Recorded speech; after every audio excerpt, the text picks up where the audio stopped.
Hey, it's Brock here from Rock Hill Farm, and today we're going to be cutting up a big tree.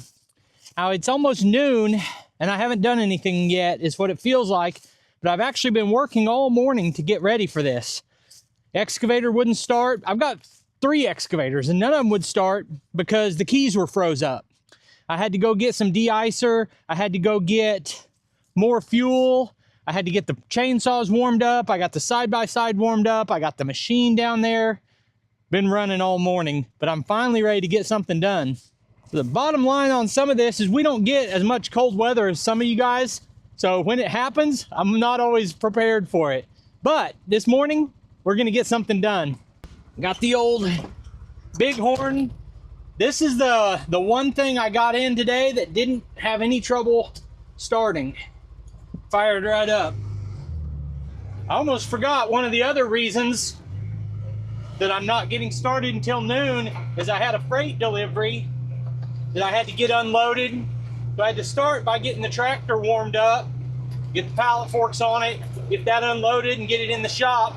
Something I'm pretty excited about, a new piece of equipment that I'll probably be showing you tomorrow. And then I also filled in that hole that I dug down here with the excavator the other day, or with that tractor backhoe.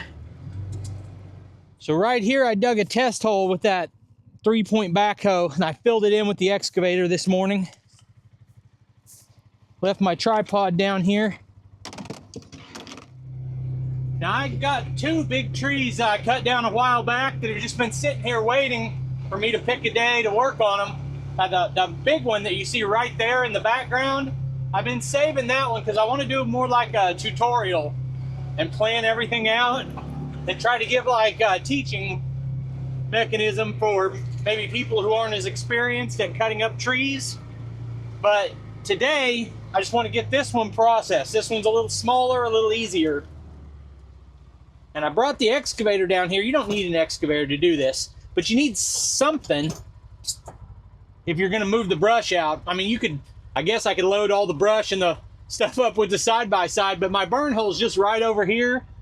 As I cut it up, instead of walking over that or fighting my way through it, I just want to drag it out of there with the excavator and clean up as I go and get this log harvested for firewood. This isn't going to make a saw log, unfortunately. Okay, so I'm going to use the Kimron XH26D. I got it warmed up about an hour ago. I might just keep it warmed up. I was going to get it warmed up and just start, but then I saw this one's low on fuel and my big tank's low on fuel. So I had to let it cool back off. All right, we'll let this run for a minute. So this tree is pretty good size. I mean, so down here at the base, I mean, that's huge. But, you know, it's a medium-sized tree. And so what we're going to do today is get it limbed up. Now, if you look at that trunk, this section of the tree weighs, I don't know, 2,000 pounds, and it's just hanging up in the air. That's a lot of weight to deal with. So a lot of channels that do tree work are dealing with trees that are straight up and down and don't have all of this. What I have a lot of times is field trees where there's nothing else around. And if you look at what I call these field trees, they're as wide as they are tall sometimes. And the branches, the large diameter branches, can hold all that weight up in the air and make it more dangerous to get it on the ground after you've cut the tree down. Go ahead and get this sucker fueled up, oiled up.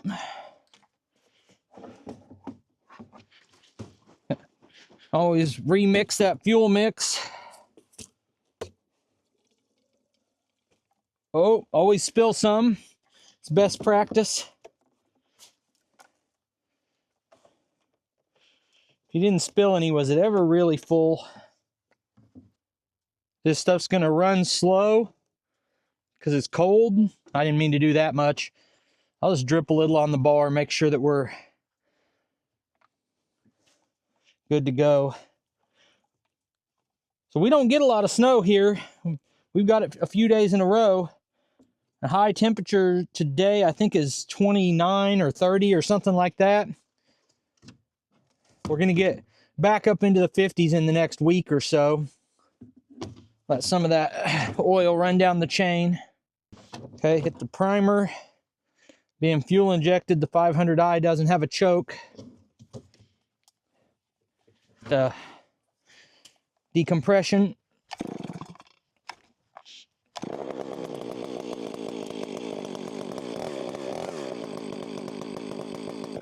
Same thing I talked about in the last video. I'm trying out this chest-mounted camera. See if it gives a lot better look, hopefully, what it's like for me working on this. So really what I'd like to do is take off these top branches, but I think I'm going to do that from the other side so that I'm out of the fall zone. Pretty high up in the air. We're already at like 6 foot to where I'm going to cut it off. This one is still holding a little bit of weight. I think mainly the weight's held over there. So, all right, let's just cut a little bit and see what happens.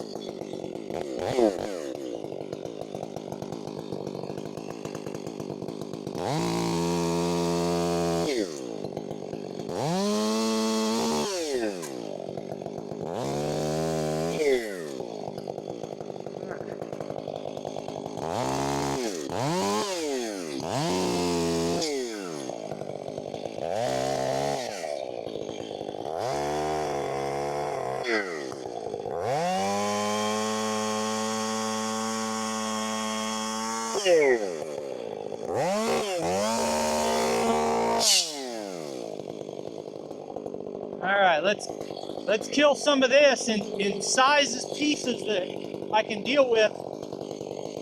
Now, if that has any weight down on it, then this is under compression. Okay, it's pushing up a little bit. That means you cut the top first, and you cut the bottom.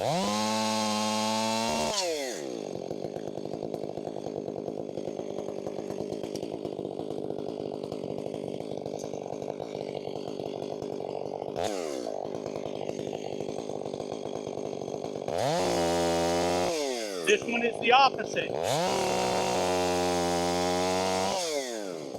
All right, all this weight right here is hanging up in the air. It's not supported. The compression should be on the bottom, so I should cut the bottom and then the top. It'll have a little bit holding it, but not much. So we'll see.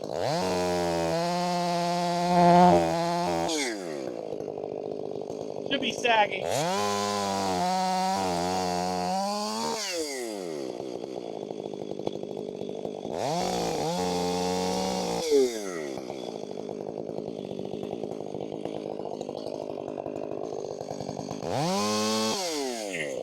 Okay.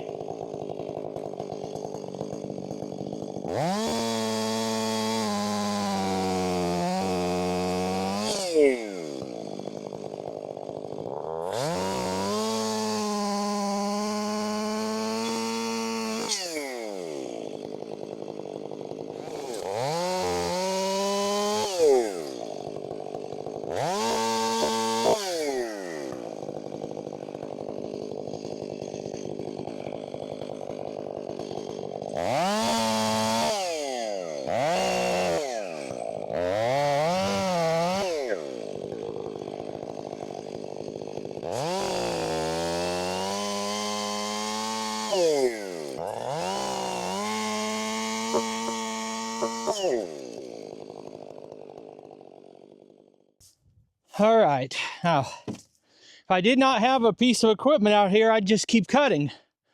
But I do have a piece of equipment, so there's no reason to fight with this stuff that's in the way when I could just move it. I've done this same work with a tractor and a grapple, do it just fine. But I'm trying to find out, is this better or worse?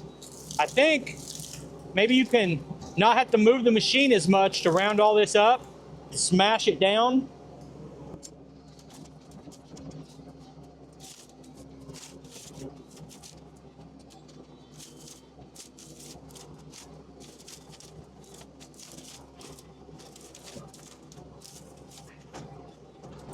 So I made that look hard because some of those branches were still attached to the tree and I didn't know it.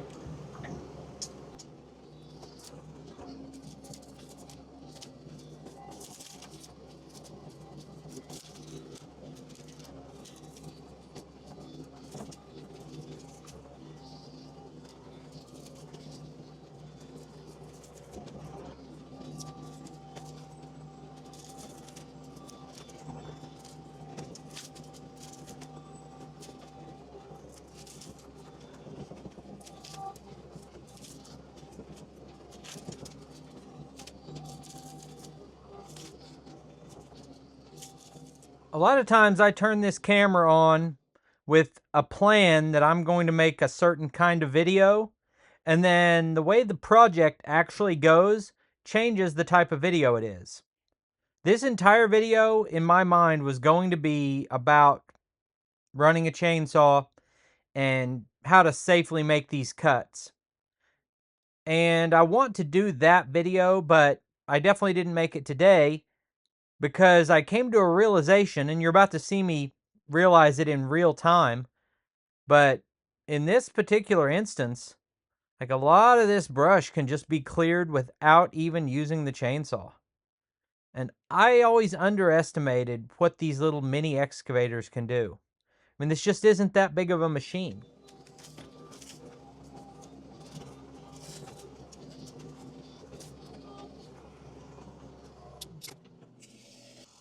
Okay, so I've only ever done this one way. Gosh, getting tripped. I've only ever done this one way, which is to cut off all these branches and then use a tractor grapple to drag them out of here. But I accidentally snapped off a big branch right there. I was not trying to break that, it just snapped off. And I'm wondering if I can save myself 30 minutes of dangerous chainsaw work to break all these branches that are too small for firewood with the excavator. You know, this Cimarron, this is only my second time running it. It is the XH26D. Now this is not a giant excavator, 2.6 ton, but I'm thinking about the amount of time and dangerous work it could save me if it could snap these off. That's not firewood for me. That's like 2 or 3 inch diameter. This, it's like 6 or 7 inch diameter. That's firewood. So I don't want to snap that off. I want to cut it. Obviously not the trunk, but I'm just going to go up in here and see how much of this I can snap off. There's nothing wrong with manual labor, but there's no reason to do things the hard way if you don't have to. Another nice thing is this is all thorns. And I've never popped a tire on these thorns, but I could. And if I can skip that, I'll do it too. That's another reason. That's one more reason to use the excavator.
I'm telling you what, this is crazy. I would have never believed it could rip those branches that size off so easily.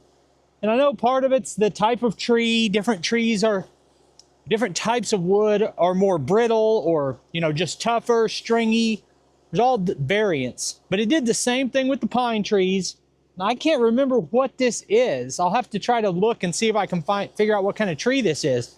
But it's just insane. The amount of time this is saving me is crazy.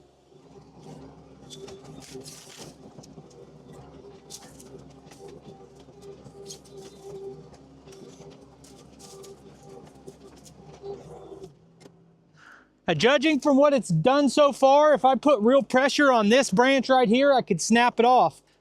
But I've already snapped some stuff that was a little too big. This is 6 inch diameter. This should be firewood. I need to cut this off at a clean spot and clean up some of this too. There's no weight on this. I could cut that. Yeah, let's do a little chainsaw work.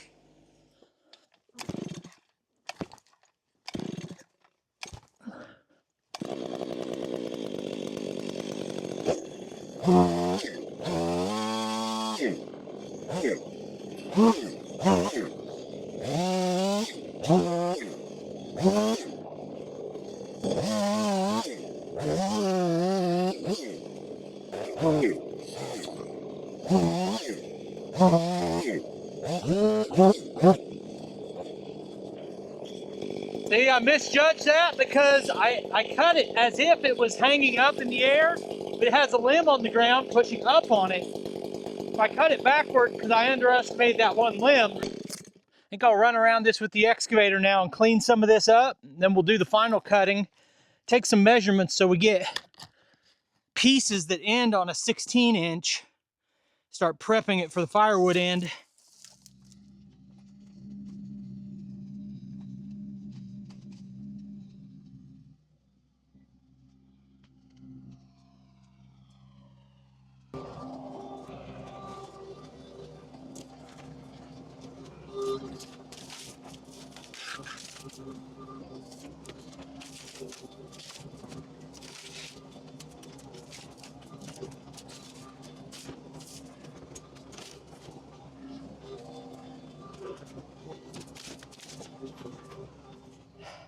So doing that with the excavator was a lot of fun, but this log is really heavy.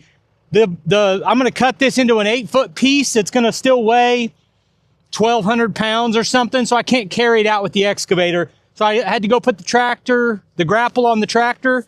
I mean, again, like I said earlier, I could chunk this into little pieces and set it into a side-by-side or a trailer. There's all different ways, but I like to take the log to the splitter and work all in one confined area. So I'm gonna get some of this brush that's left around here cleared out. Then we'll do the hardest cut, which is cutting this big piece, and then get it carried out of here.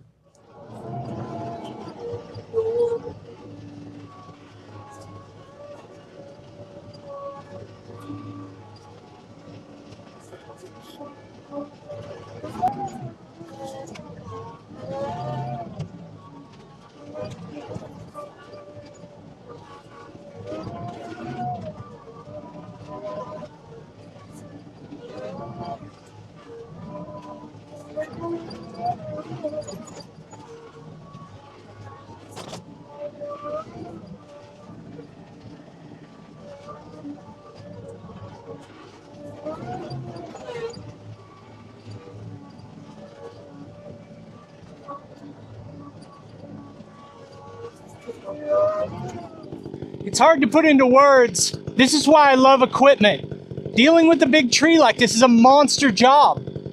And if you didn't have any equipment, you would really struggle. Since the dawn of time, guys have been bucking trees up without all this equipment.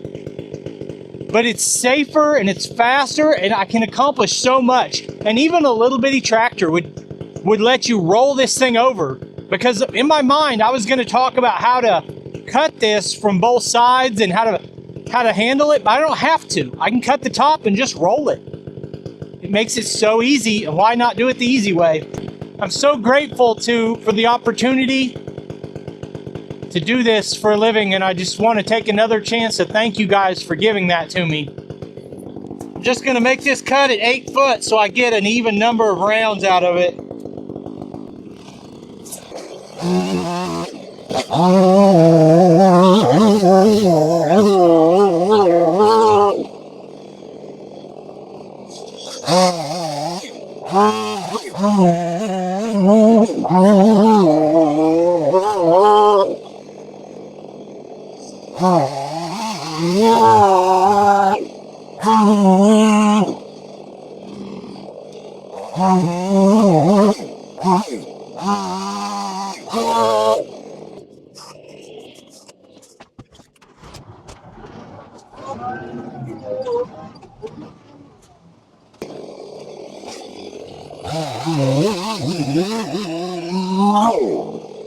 Woo, dog.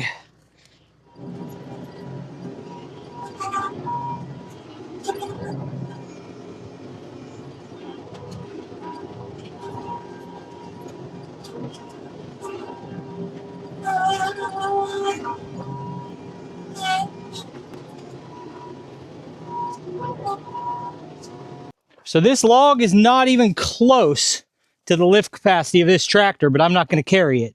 And the reason is I don't have an implement on the back. I don't have any ballast. I've talked about it 100 times that you're putting incredible strain to make a long trip from here up to where I do my firewood with all of the weight on the front axle. And that's what it would be. If this is 1,500 pounds, whatever this weighs, I don't know, whatever it weighs, all of that weight or most of it would be on the front axle, because that's my only pivot point right now. So I have no weight off the back. So it's not worth it to tear up my tractor. And I've got about 2 hours to get over to the license bureau and get my daughter's car tagged. So in the next video, the next firewood video, I'll put some weight on the back of the tractor, carry these logs up there, we'll turn it into firewood, and it should be a lot of fun. This was a lot of fun, and I appreciate you guys taking time to watch the video. I'll put links on the screen to a couple more of our videos, and I'll see you next time.